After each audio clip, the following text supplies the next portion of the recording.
Hello, I'm Chris Carnie. I'm director of Factory. We do research and consultancy in the area of philanthropy, and I wanted to talk to you about venture philanthropy.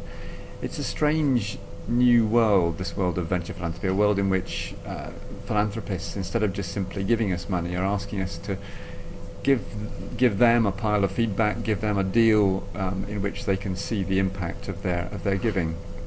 And in venture philanthropy, we're looking at a different kind of relationship between donor and fundraiser, and it's a relationship which you might think of as being a relationship like the relationship between the canary and the miner. You know, when the miner goes down a mine shaft and has to dig away and find the coal, he takes with him a little canary in a cage, you know, and the canary chirps when there's a problem over gas, or indeed dies if there's a problem over gas in the mine. And venture philanthropists are a little bit like this. They are like the canaries in the philanthropic world. They are the people who will chirp, or who will hopefully not die.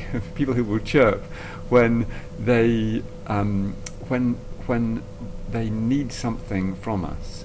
And the things that the venture philanthropists need from us are, they need to see the problem first of all. They need to understand the problem with us. When we go as a fundraiser with a regular donor, we've got a tendency quite often to package everything up, to present the donors with a neat case statement, and say, you know, buy this product. It's as it were bought off the shelf from us. With the venture philanthropists, if we do that, they will definitely chirp, and they will definitely complain. And what we'll have to do is to go back to the beginning of our case statement, back to the beginning indeed of our project, and say, why are we doing this? What is the actual social or environmental problem we're trying to resolve here?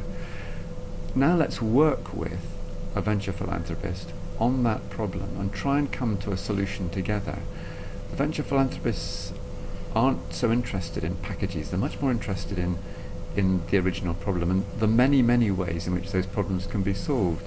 They can be solved with money, which is great, but they can also be solved with expertise, with contacts, with influence and connection and so on. And these are all areas that venture philanthropists are engaged in. Then when we come to work more closely with a VP, a venture philanthropist, we'll probably find that they want to be very closely involved in what we're doing. Some of them, for example, want to be so closely involved that they want a seat on our board before they'll accept giving us a donation. We may well find that we're much more involved in measuring with the philanthropist, designing how we measure with the philanthropist, the ways in which we're going to judge whether our project has had an impact or not. And impact measurement is a key part of the venture philanthropy field.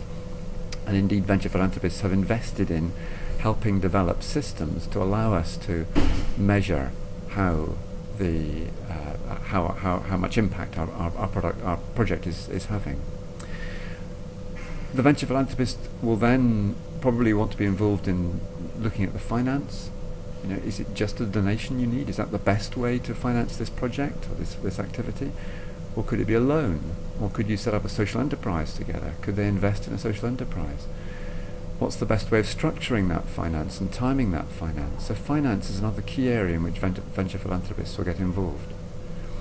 As you can see, this moves the role of the fundraiser away from just being the guy or the woman who's in front of a donor asking for money, to being someone who's much more central in the organisation. And actually, that's where many organisations find VP very difficult to cope with. It's not just devise a new fundraising product and present it to a philanthropist. It's about how we are structured ourselves within organisations, and how we can work, how we can draw a donor, an investor, a social investor really, in much more closely into our work. There's many things that we as fundraisers can do with venture philanthropists, but I guess that's the first part. That is talking to colleagues, talking perhaps to senior colleagues, talking to board members about the implications of venture philanthropy, and working with them on how are we structured as an organisation, and could we work with someone who wanted to be really closely involved with the social problem we're trying to deal with, not just with giving us money? Could we do that, or is it impossible? For some organisations it seems it's pretty much impossible. For other organisations, particularly smaller organisations or organisations that can create a specialist unit or programme, VP does become possible, but that structural conversation needs to take place first of all. You can find out about the kinds of the characteristics and the interests of venture philanthropists in one very simple central location, which is the European Venture Philanthropy Association, EVPA. They have a website. They run an annual conference. This year's conference is in Belfast. The conference, incidentally, is an interesting location in that it's a place where philanthropists are getting together, but it's not yet a place that fundraisers are really entering. Last year's EVPA conference in Turin, which I was the chair of, there were only 2 fundraisers in the room amongst 400 philanthropists. 2 wolves, 400 lambs, you know. EVPA provides information about philanthropy. It also about venture philanthropy. It also provides. It also runs an annual conference. It runs courses. It has a research unit which is producing now very interesting data on venture philanthropy. And I would urge you to take a look first of all at their website and learn something about the characteristics of this new form of philanthropy. I said at the beginning of this little talk that the philanthropists are like the canaries in the miner's cage, and that they chirp, and they chirp quite loudly. In a sense, what they're showing us is the way in which philanthropy is shifting. Philanthropy all over Europe is shifting in the way, philanthropists are shifting in the way that they think about their philanthropy. And venture philanthropists are showing us how, in the future, more and more of our donors, our regular donors, will want to know about impact, will want to become involved in the original in understanding the original problem behind the case statement that we're trying to offer them. They'll want to do more than just get a nice, neat, colourful case statement from us. They'll want to understand much more deeply our problems and the ways we're trying to solve them. And they'll offer us the opportunity, donors across Europe will offer us more and more the opportunity to work with them to solve problems together, not just simply to give us a gift.